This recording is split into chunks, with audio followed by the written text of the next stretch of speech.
గుడిసెలో రాత్రి the night in the hut. ఒక చిన్న గ్రామంలో రాము అనే ఒక బాలుడు ఉండేవాడు. అతని తల్లిదండ్రులు ఒకరోజు పట్నానికి వెళ్లాల్సి వచ్చింది. రాముని వారు అతని అమ్మమ్మ ఇంట్లో వదిలి వెళ్లారు. అమ్మమ్మ ఇల్లు గ్రామం అంచున ఉన్న ఒక చిన్న గుడిసె. ఆ రాత్రి చాలా చీకటిగా ఉంది, గాలి ఊదుతూ ఉంది. రాము మంచంలో పడుకుని ఉండగా అకస్మాత్తుగా గుడిసె వాకిట్లో ఏదో కదిలినట్లు అనిపించింది. అతను భయపడి అమ్మమ్మను కేక వేశాడు. అమ్మమ్మ వచ్చి, ఏమిటి రాము, ఏమి జరిగింది అని అడిగింది. రాము తను వాకిట్లో ఏదో కదిలినట్లు చూశానని చెప్పాడు. అమ్మమ్మ నవ్వుతూ, అది కేవలం పిచ్చుక అయి ఉంటుంది, నిద్రపో అని చెప్పింది. కాని రాముకు నిద్ర పట్టలేదు. కొంచెం సేపటికి గుడిసె కిటికీ దగ్గర నుండి ఒక చీకటి నీడ కనిపించింది. అది పెద్దగా, భయంకరంగా ఉంది.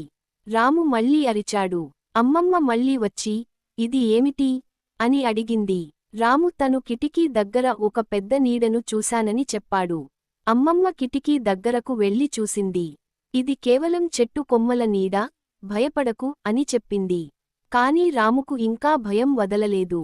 అతను కళ్ళు మూసుకుని ప్రార్థన చేసుకున్నాడు. అప్పుడు అకస్మాత్తుగా గుడిసెలో ఒక మెల్లని గొంతు వినిపించింది. రాము, నేను నీ స్నేహితుడిని, నీకు ఏమీ చేయను అని ఆ గొంతు అన్నది. రాము కళ్ళు తెరిచి చూస్తే అది ఒక చిన్న, మంచి దయగల దెయ్యం. అది రాముతో ఆడుకోవడానికి వచ్చింది.